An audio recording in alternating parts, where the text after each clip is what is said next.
legislatura provincial aprobó una nueva ley de bosques, que es una modificación, y acá me va a ayudar nuestro invitado, que es ingeniero forestal.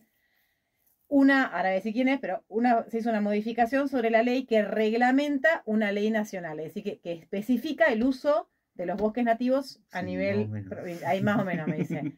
Yo estudio, me aprendo las cosas y después me confundo, pero es básicamente lo que conocemos acá como la ley semáforo. Sí. Esa es la ley que se vio modificada la semana pasada. Fue una ley que se aprobó por mayoría, la gran mayoría del arco político aprobó y acompañó esa ley, excepto creo que Vasconcelos, que es de la izquierda. Y bueno, para hablar un poco, esclarecer un poco qué es lo que viene a modificar esta ley, que entiendo que algunas cosas son positivas en cómo se regula justamente a nivel titular sobre todo. Pero bueno, Horacio Claveri, que es ingeniero forestal, nos vino a visitar y nos va a contar un poco, esclarecer un poquito más sobre esta ley. Es la ley semáforo, igual. No. La que se modifica, digo. No. Ah, ¿no? Ah, yo entendí mal entonces. Sí. Ok. No, bueno, buenas tardes. Es una ley que lo único que hace es imponer la obligación de colocar restricciones al dominio en los títulos de propiedad y en todo trámite que haya que ver con la tenencia del bosque. Se modifica específicamente esa parte. Solamente eso. Sí, ok. Solamente eso. Ok, y esto significa, porque antes era rojo, verde. No, tampoco, no. No tiene que ver con cómo no hay permisos ahí modificados. No hay forma de propiedad que en algún momento se tocan, por ahí lo podemos desarrollar. Sí. Yo lo primero que quería decir es que es una ley que es altamente perjudicial para el bosque nativo, porque solo busca liberar los trámites relacionados a los títulos de propiedad en áreas con bosque nativo, permitiendo cualquier otorgamiento sin tener en cuenta la preservación del bosque. O sea que colocando solamente la restricción al dominio, libera cualquier tipo de otorgamiento sin tener en cuenta para nosotros. Yo trabajé en bosque y hay un grupo de gente que no tiene en cuenta la preservación del bosque. Para esa liberación de los trámites solo exige la ley establecer restricciones al dominio que de ninguna manera aseguran esta preservación, que está amenazada por los loteos, y está también amenazada por el avance sobre áreas muy estratégicas como las cuencas altas, las altas cuencas, los reservorios de agua, los humedales y todas las áreas de prioritaria conservación. O sea que pero, digamos, colocando restricciones al dominio, sí, abrieron la ventana, la puerta para dar propiedad en todos los loteos que se propongan. Sin importar si tienen o no bosque nativo. En todos los títulos que quieran acceder a la propiedad en cuencas altas, en reservorios de agua, humedales. Estaban más restringidos hasta ahora. Claro, por el semáforo. Claro. Ahí se tocan. Okay. Nosotros en bosque fuimos frenando cantidad de trámites. Sí. Yo me jubilé ahora. Sí, me acuerdo. Pero quedaron una pila de expedientes frenados en bosque porque justamente estos loteos y algunos otros tipos de trámites de planos de mesura y visado que iban hacia el título de propiedad querían avanzar sobre lugares que están pintados de rojo o amarillo, que de acuerdo a la ley semáforo tienen que ser bosques que se mantengan a perpetuidad. Estos tipos de fraccionamientos y loteos, por ejemplo, iban hacia el cambio de uso del suelo, del bosque. En vez de ser bosque, se pasaba a ser urbanización. Hay muchos que decían, es una urbanización leve, no va a perjudicar al bosque, pero todos sabemos que cuando hay un loteo... Zona de interfase, además. Es la famosa zona de interfase. Claro, que, por ejemplo, si un poblador tiene 50 hectáreas, ¿no? Y dice, voy a lotear 25 para hacerme un negocio y venderla, hace 25 parcelas de una hectárea, en cada parcela de una hectárea se mete una casa, hay que desmontar media hectárea aproximadamente para que no se produzca el fuego de interfase, para proteger la casa, la propiedad. Entonces desaparece media hectárea por cada uno de los 25 lotes. Está desapareciendo la mitad del bosque, ya de hecho por hacer la casa. Después le sumamos las vías de camino. Claro, por eso yo empezaba, para contar a la audiencia que por ahí hay gente que no caza mucho, empezaba con cómo estaba regulado. Vos hablabas recién de la roja y la amarilla, que son como en los lugares en donde hay mayor restricción y en donde se prioriza el cuidado del bosque nativo. Tenés que tener un plan de manejo, un montón de requisitos que hoy con esta ley parecerían peligrarse en esos dos niveles. Concretamente hay una cosa que es re importante y hay que puntualizarla. El rojo y el amarillo sí. son bosques que se tienen que mantener a perpetuidad. No pueden desaparecer, de acuerdo a la ley. Hay que conservarlos claro. ad infinitum. Entonces, si uno urbaniza, si uno lotea, hay un cambio de uso. El bosque deja de ser bosque y pasa a ser urbanización. Que algunos dicen que es una urbanización leve, pero como te explicaba, tiene un efecto muy fuerte sobre la cantidad de bosque y sobre la fragmentación de ese bosque. Ya no es lo mismo un bosque entero, unido a todo el resto, que fragmentado por casas que dificultan incluso el paso de la fauna nativa. Claro, total. Y bueno, y hay una degradación del bosque. El bosque se ve impedido de regenerarse porque hay pisoteo, hay tránsito, los renovales que quieren nacer de las semillas que naturalmente pasan en el bosque nativo que nacen solas, no pueden nacer. Entonces el bosque va a quedar como un parque, ese bosque fragmentado, loteado, va a quedar como un parque verde hasta un momento en que los árboles empiezan a morir. Y después van a tener que plantar de vuelta coigos, cipreses, lengas, porque... Claro, la sola intervención de lo que lo rodea. Ya deja de ser bosque, porque el bosque, la definición de bosque es un conjunto de flora con todos sus estratos, árboles, arbustos, herbáceas, el suelo que sostiene ese bosque, la fauna que rodea, es un ecosistema. Entonces, si nosotros eliminamos todo, por ejemplo, el sotobosque, ya listo, ya deja de ser bosque. O sea, lo que habilita entonces esta nueva ley es que solamente poniendo restricciones al dominio se puede lotear. Ok, o sea que la persona que antes ¿Y cuáles son las restricciones al dominio? Lo dice en el artículo... a ver, yo lo tengo acá. El artículo 4. No, el quinto de la ley. Es la ley 52, ¿no? Dice... En el instrumento traslativo de dominio, en la superficie que contenga bosque nativo, informado por el organismo de administración que corresponda, deberán insertarse cláusulas de restricción de interés público por la cual el uso del recurso quedará limitado por las leyes especiales en la materia y las reglamentaciones establecidas por la autoridad de aplicación. La falta de inserción en el título de la cláusula anterior da lugar a la revocación del instrumento de traslación de dominio. Esta restricción al dominio que dice que hay que poner en los títulos ya se estaba poniendo. No hay nada nuevo. Restricción de dominio significa que vos, no es que, para que la gente sepa, significa que vos sos dueño de ese, vos sos dueño, pero no puedes hacer lo que querés y venderlo. Claro, vos, cada vez que querés cortar un árbol, tenés que pedir a la autoridad, permiso a la autoridad que es, en este caso, la Secretaría de Bosques de la provincia. Entonces... Eso ya estaba. No hay nada nuevo encima. Claro. Lo que esto permite es que, si bien te mantiene la restricción de dominio, te permite igual pasar un pedazo de, ¿no? En ese caso de un loteo. No, está bien, para que la gente entienda, lo digo. Y ahí es donde, desde el punto de vista ambiental, se degrada primero el espíritu original de la ley, que es preservar el bosque. Y segundo, eso, ¿no? El ambiente, el medio ambiente en sí. No solamente la preservación del bosque nativo, sino el impacto ambiental que además no solamente afecta al bosque en sí, sino a todo lo que lo rodea. Claro. Y además nos trae problemáticas que todavía no estamos pudiendo encarar de una forma organizada, como puede ser, que eso ya, si queremos, es de una segunda importancia, porque hablamos ya de, no del cuidado de la naturaleza, sino de la forma en la que vivimos los seres humanos, de un avance que, digamos, que es propio. Las problemáticas de los incendios forestales también tienen que ver con el avance sobre el bosque, constante, ¿no? Entonces, cada vez menos, y el impacto ambiental es ineludible en ese sentido. Y aparte vos habías mencionado hace un rato que había un montón de procesos, que eso es un poco también para que la gente entienda qué es lo que se discute, porque algunas personas decían, bueno, esto facilita los procesos de los trámites que estaban trabados. Sí, pero esos trámites que están trabados van en contra de la ley vigente. Claro, por eso estaban trabados. No estaban trabados porque la Secretaría de Bosques es un organismo burocrático que hace la plancha y no trabaja. No. Estaban trabados porque llegaban los visados y un visado en el rojo, un visado en el amarillo con loteo. ¿Qué hacemos?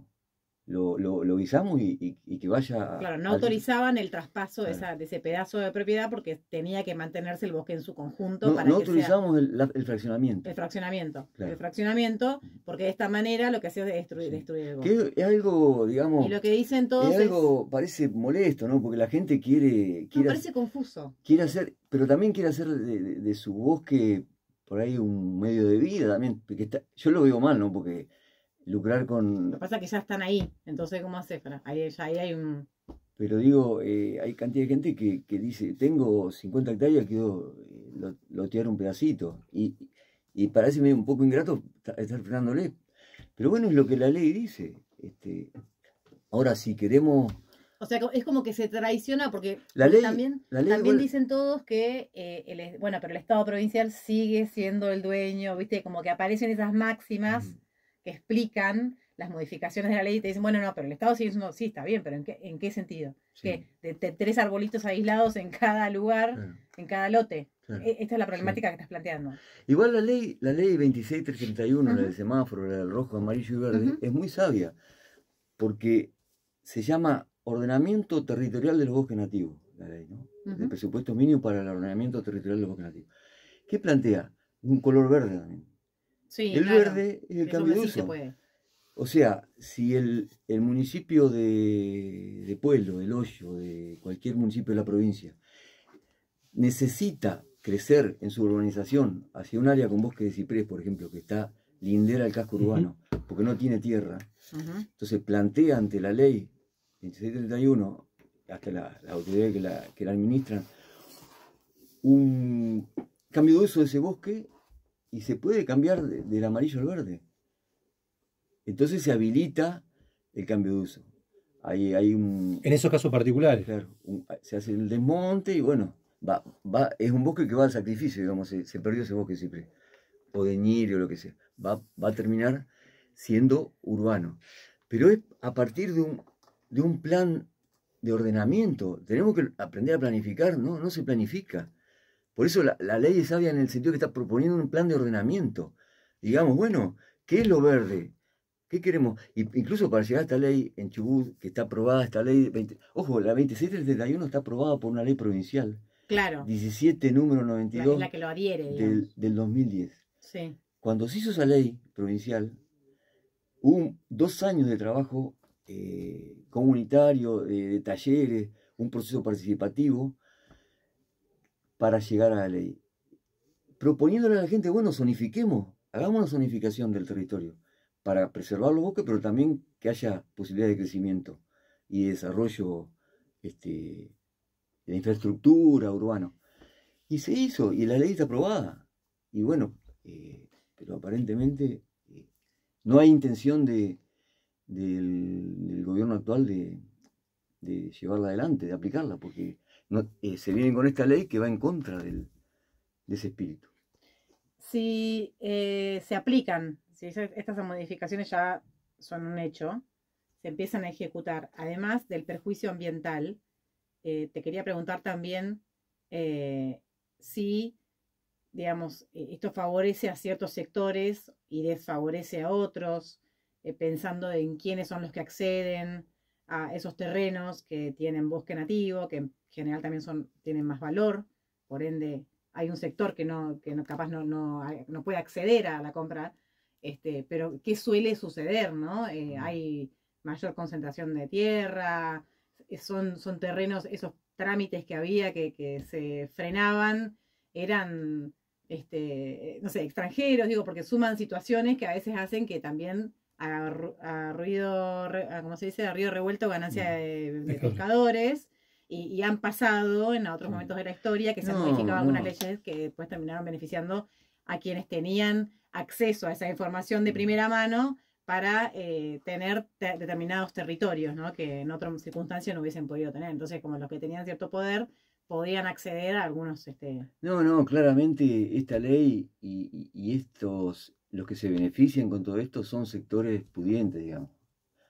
Gente que puede pagar muy caro ese lote de 1 hectárea o de 2 hectáreas con bosque, porque son terrenos carísimos, no son loteos sociales nunca, jamás.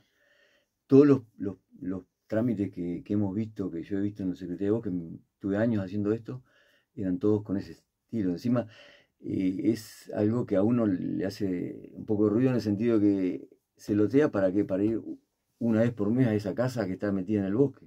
No, ni siquiera llega la gente a vivir en general en el bosque. Hay excepciones, se han hecho loteos de gente que vive en el bosque, en el callejón de Wilson, creo que se llama, entre Belín. Sí. Pero en general lo que se veía era más bien una cuestión o hasta especulativa, ¿no? Decir, bueno, me compro un lote porque lo están loteando barato y el día de mañana lo vendo más caro porque tiene bosque. Sí. Bueno, y se han conocido también a lo largo del tiempo algunas transferencias en donde los municipios hacen cargo y terminan apareciendo muchos intereses inmobiliarios alrededor, cuando el municipio no tiene ni el mismo poder de presión ni el mismo poder de monitoreo sobre los terrenos fiscales. Y entiendo cuando asumió el director del IAC que la idea era municipalizar muchos de los terrenos. Esto agrava un poquito más también esta circunstancia. Sí, la municipalización es un peligro.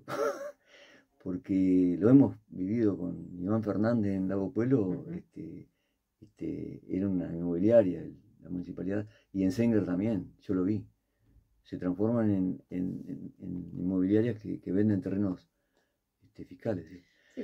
Lo que yo quería también agregar, que esta ley para mí es muy pobre, no agrega nada nuevo, solo satisface esos intereses que estuvimos hablando, y que hay mucho para hacer. Nosotros en Bosque propusimos, me acuerdo en el año 2016, una idea de que primero se prioricen y se llegue a tener la provincia del patrimonio sobre las áreas de alto valor estratégico. Las cuencas altas, los cordones montañosos. ¿Las cuencas altas por qué, Horacio? Porque son las que nos proveen de agua. ¿No? La naciente de ríos, arroyos, hay glaciares, hay bosques muy débiles, ahí la lenga chaparrada, por ejemplo, que si se hace cualquier intervención se viene abajo y deja de sostener la tierra que está haciendo de esponja para alimentar los arroyos. Y en ese sentido, había, ya la provincia tenía en esa época 281.000 hectáreas de reservas. Pero... Perdón, ¿en qué año? En el 2016, más o menos. 281.000 hectáreas de reserva en la provincia, desde el Parque Turbio, que está allá en Lago Pueblo, hasta la última reserva del Engaño, el río Engaño, en la zona del Vinter.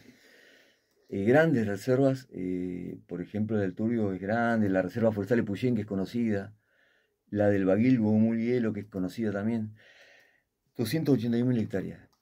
Pero ¿qué pasa? Faltan 332.000 hectáreas de cordones montañosos y altas cumbres. Que no están ahí contempladas. No. Perdón, ¿el número? 332.000 hectáreas. Más. Casi más del doble. Al sur del lago Vinter, sobre todo. La zona del lago La Plata, Fontana, la zona del lago Blanco. Y también algunos cordones montañosos acá, por ejemplo, el cordón del Greda, en la zona del Maitén. Entonces la propuesta era, primero eso, que se haga todo reserva. Claro. El primer paso. Entonces se asegura a la provincia del Chubut un patrimonio claro sobre territorio declarado reserva, donde no se puede vender, y que queda como un patrimonio estratégico de la provincia del Chubut. Y con el resto, hacerse un proceso de trabajo también participativo para ver cómo se llega... De ordenamiento. De ordenamiento para saber cómo se aplica el semáforo. Que es complicado, pero bueno, es un trabajo que habría que hacer. Y por ahí va la cosa. Nosotros lo veíamos que iba por ahí. De que a partir del Ejecutivo se debería armar una comisión que trabaje sobre esto, pero nunca pasó, ¿no es cierto? Y iba un poco en sentido contrario. Claro. A lo que estás mencionando con esta modificación. Claro. Sí. Incluso la legislatura, ahora trabajaron, cuando hicieron esta ley, la de la semana pasada, sobre el artículo 105 de la Constitución, que es la que habla de la enajenación del bosque nativo. El artículo que sigue, el 106, es la que permite crear nuevas reservas. Relacionado con esto de lo que decía recién de las 332.000 sí, hectáreas. claro. Y no se hace nada sobre eso, ¿viste? O sea, tenemos... Y es como que pareciera como que, bueno, no se hace nada porque como ahí, no sé, no hay interés inmobiliario, por decir de una forma, que puede ser más interés estratégico que inmobiliario, Sí. por esto que mencionabas recién, Mm. de asegurarse una fuente de agua, yo qué sé, Mm. queda como en segundo, como al final, hoy Sí. tierra fiscal, solamente Sí. eso. Y Sí. ya. Y después hay otros temas, ¿no? que tienen que ver con la tenencia del bosque. Por ejemplo, si la provincia tuviera un plan serio de actividad maderera, que es otra de las cosas que no está pasando. En la década del 70 y del 80, durante 20 años prácticamente, hubo cantidad de cerrados trabajando en la cordillera. Uh-huh. Desde Lago Pueblo hasta Aldea Veleiro. Hasta Aldea Veleiro allá por Río Seco. Te hago un paréntesis ahí. ¿Tendrás o tienen por ahí el contacto de si quedan aquellos dueños o propietarios de aserraderos de aquella época? Sí. Please. Lo hago el paréntesis porque me gustaría por ahí... Por ejemplo, la familia Sinas en Aldea Veleiro. Que recién... Listo. Bueno, la cuestión es que en esa época cada aserradero movía entre 7.000 y 10.000 metros cúbicos de lenga por año, ¿no? Había un movimiento... Es mucho eso, perdón, porque yo como... Es mucho, sí, y generaba trabajo. Es un volumen importante. Sí, cada aserradero tenía cantidad de empleados. Uh-huh. Todo eso se paró. Hoy la poca lenga que se está usando viene de Tierra del Fuego, para acá. Y no hay ningún plan sobre eso, ¿no? ¿Y por qué? La reactivación, porque parece que nos quieren meter con la megaminería, ¿no? Que la única que nos queda es la megaminería. No hay ningún proyecto de desarrollo forestal ni Yo agrícola. pensaba que la restricción sobre la lenga era por preservación. No, hay cantidad de lenga en el amarillo, Uh-huh. y el amarillo permite el uso maderero. Ajá. Hay creo que 170.000 hectáreas de lenga, es un montón. Que algunas producen menos, otras más, pero se puede aprovechar. El tema es que no hay ninguna actividad. Ahora, relacionado con la propiedad, supongamos que hay una acumulación de hectáreas de lenga en un propietario, que compra y compra y compra, y dice, yo acá no dejo cortar ni un palo de madera. Se opone a un plan de la provincia. La provincia tiene un plan serio de aprovechamiento de la madera, como hablábamos recién, y pone el candado en la tranquera. Entonces también la tenencia del bosque va también por el lado de ciertas actividades productivas. Como de... Entonces todo eso... Esperando a que se habilite la situación para... No, digo que pasó en Chile. Los chilenos, cuando Tolkien se apropió de 350.000 hectáreas, creo, entre Chaitén y Puerto Montt, los chilenos pusieron el grito en el cielo porque dijeron 350.000 hectáreas donde no podemos entrar. Nos partió el país al medio. De hecho, es un pedazo que va de la cordillera al mar. Literal. Entonces dijeron, ahí no podemos entrar, claro, si es propiedad. Entonces digo, si hubiera un plan este es un ejemplo nada más, de actividad maderera seria con la lenga, no podríamos entrar en ese caso. No, porque es dueño. El dueño te dice, no, salvo que, no sé, que se lo convenza por alguna forma. Pero, o sea, son todas cuestiones que tienen que ver con la propiedad y que deberían trabajarse en una ley. Claro, son cosas que hay que revisarlas y hay que establecerlas y especificarlas, pero no de la manera en que se está dando. Claro. Eso es lo que estás planteando. Sí.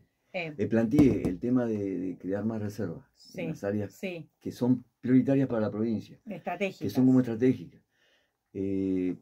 Promover la actividad maderera y que no se corte por estas cuestiones. Uh-huh.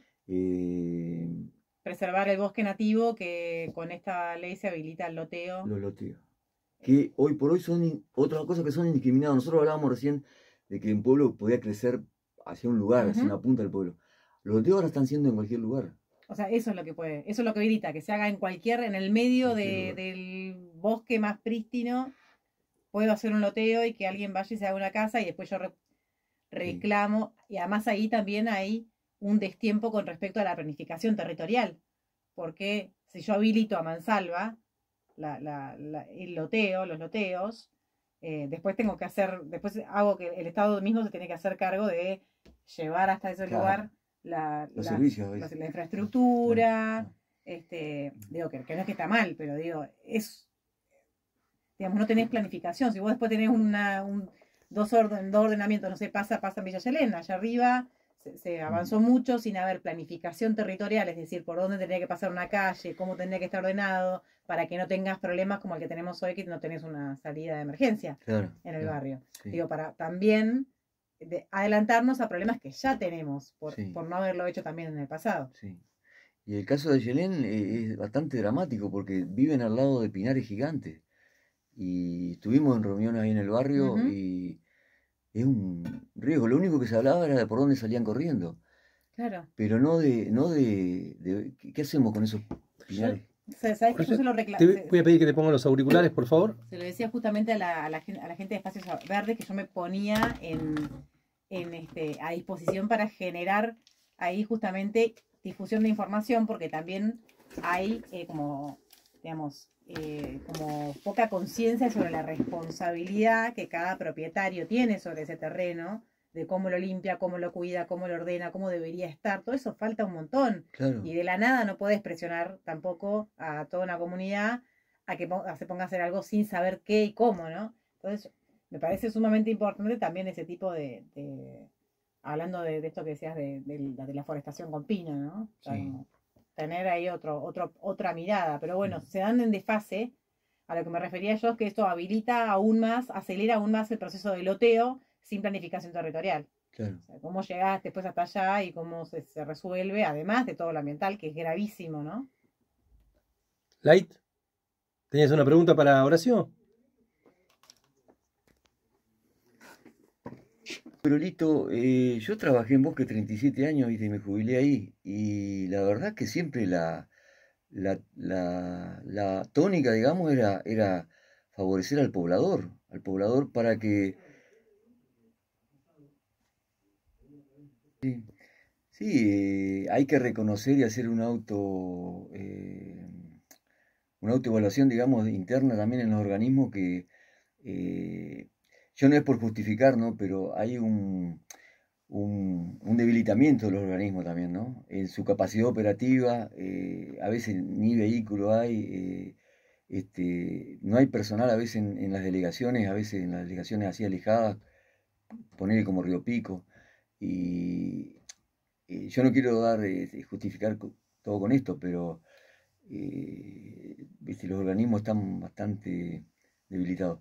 Pero siempre yo te reitero, la política fue favorecer al poblador, digamos. Si un poblador hacía pedía un permiso para extraer leña, se buscaba la vuelta para que lo haga, o un camino de acceso, también se planificaba el camino y se autorizaba. Así que no, en ese sentido no debería ser. No debería. Sí. No, pero incluso toda la legislación tampoco también habilita, digamos, para favorecer al poblador. O sea, no es que haya legislación en contra ni nada. Evidentemente ahí debe haber una mala operación, ¿no? de la gente que va, evidentemente, sí.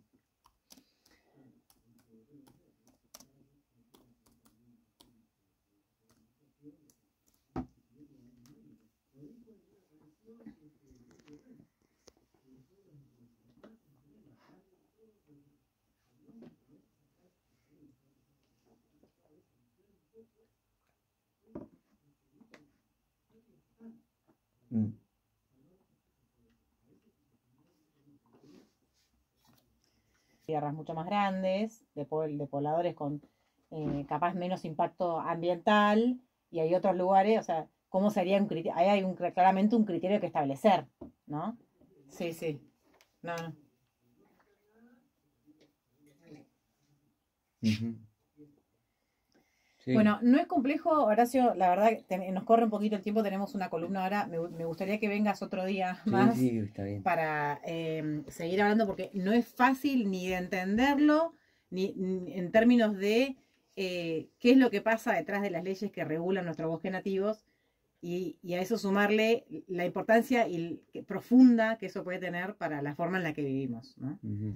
Porque también es eso, ¿viste? Uno dice, bueno, me encanta vivir en el bosque, pero ahora cuando quiero echar acá, quiero poner acá, bueno, hay como hasta epistemológicamente una cuestión como humanidad, ¿no? Que plantearse, porque no tenemos mucha conciencia a veces, y después cuando pasan las cosas, uno dice, viste, ya te lo dije, pero ya está, hecho, ¿no? Sí. Entonces, y sé que hace tiempo venís alertando sobre ciertas cuestiones que tienen que ver con el manejo de los bosques y que realmente hay que prestarle atención, porque si no, así como viene la cosa, pareciera que todo queda para otros, o los de afuera, que todo bien, que está buenísimo que vengan, que inviertan, que promuevan, que desarrollen, pero también siempre que sea sosteniendo el ambiente en el que vivimos, que si uno mira para atrás a lo largo de la historia, son pocas las veces que eso ha ocurrido, ¿no? Que se ha priorizado la riqueza ambiental de un lugar por sobre estas cuestiones, que obviamente abren otros debates, ¿no? Sobre cómo nos desarrollamos, de qué manera y demás. Sí. Pero bueno, por eso planteas todos estos frentes también. Y también que estamos a tiempo porque tenemos un todavía está el bosque. Todavía tenemos un lugar maravilloso que prácticamente está bastante conservado en su totalidad. Y bueno, estamos a tiempo. Sí. Gracias, Horacio. Bueno. Horacio Claverí, ingeniero